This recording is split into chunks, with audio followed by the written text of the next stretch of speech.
Prince William faced a public backlash after refusing a trip to Australia to support England women in the World Cup final.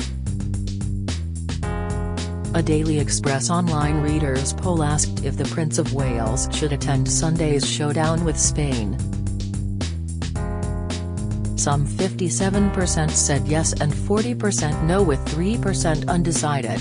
William is president of the Football Association and presented the victorious Lionesses with the trophy at last summer's Euros, so is the obvious choice to represent England in Sydney.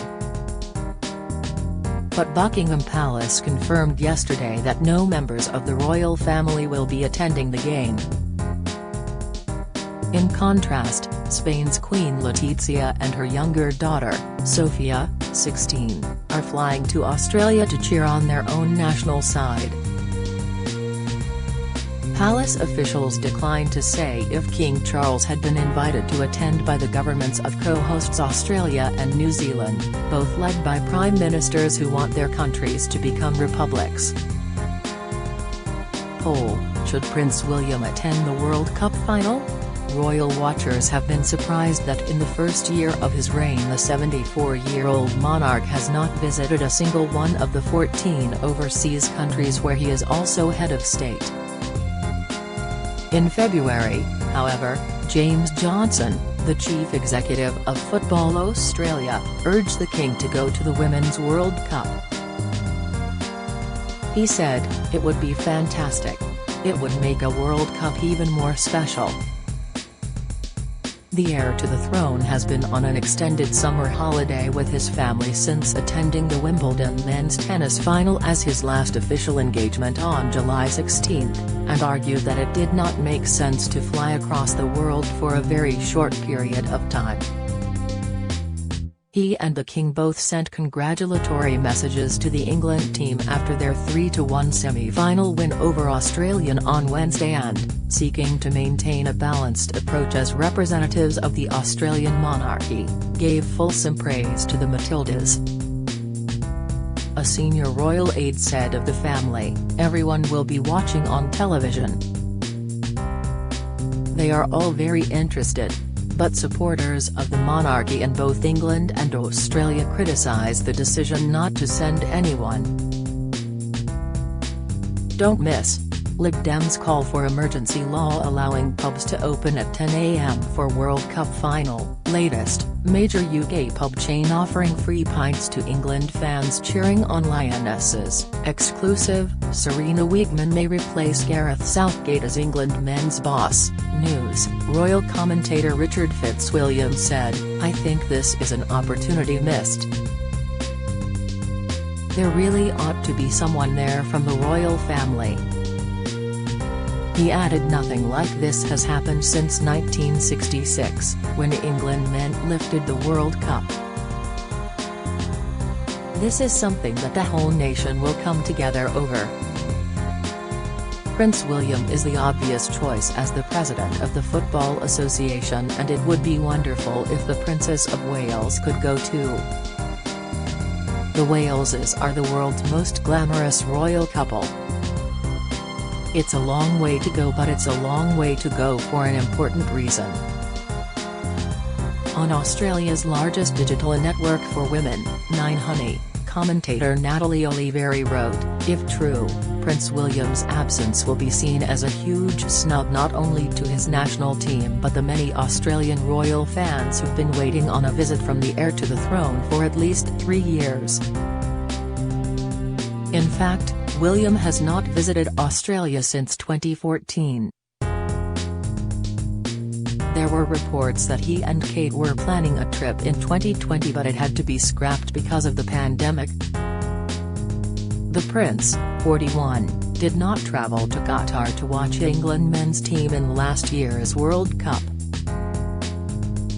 But before Gareth Southgate's side went out in the quarter-finals, sources close to William made it clear he would find a way to travel to the Middle East if they got through to the final. His decision not to go to Australia risks opening up accusations of sexism.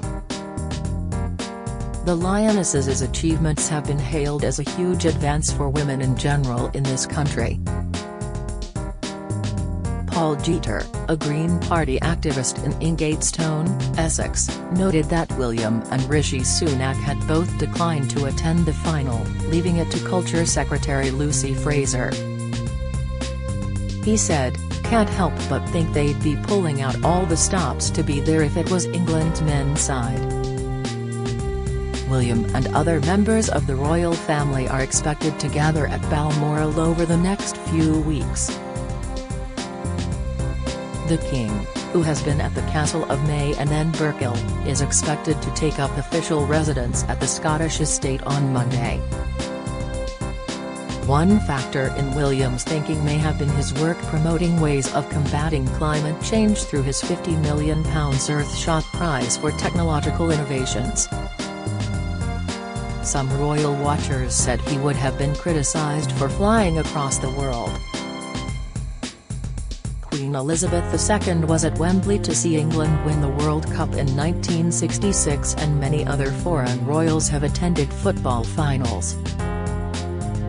At the last Women's World Cup final in 2019, King Willem-Alexander of the Netherlands watched his national side lose 2-0 to the United States.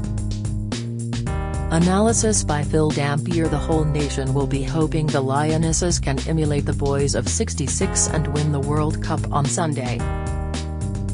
But one notable football fan will be absent from the final in Sydney: Prince William, president of the FA.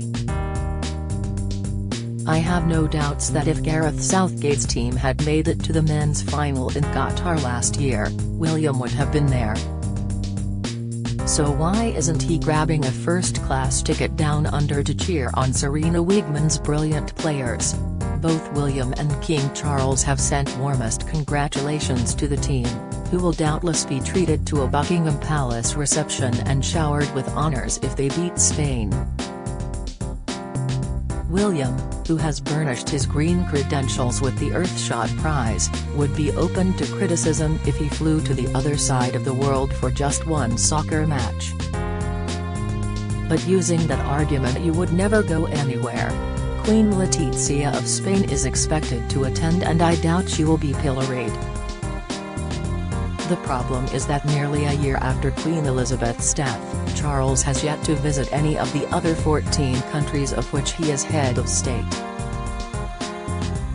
And palace courtiers probably fear William would upstage him by going to Australia first.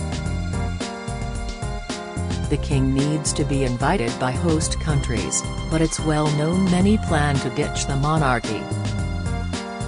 Australian Prime Minister Anthony Albanese is a committed Republican, but he is busy with the Indigenous Voice referendum on Aboriginal rights, a vote he is expected to lose. If he does, he may be reluctant to call another vote on the monarchy. But surely Charles and Camilla need to visit sooner rather than later, or what is the point of them being King and Queen of Oz? My fear is that after a great start, the king seems to be drifting a bit and not dealing with two problems: the future of the Commonwealth and his top-heavy number of homes.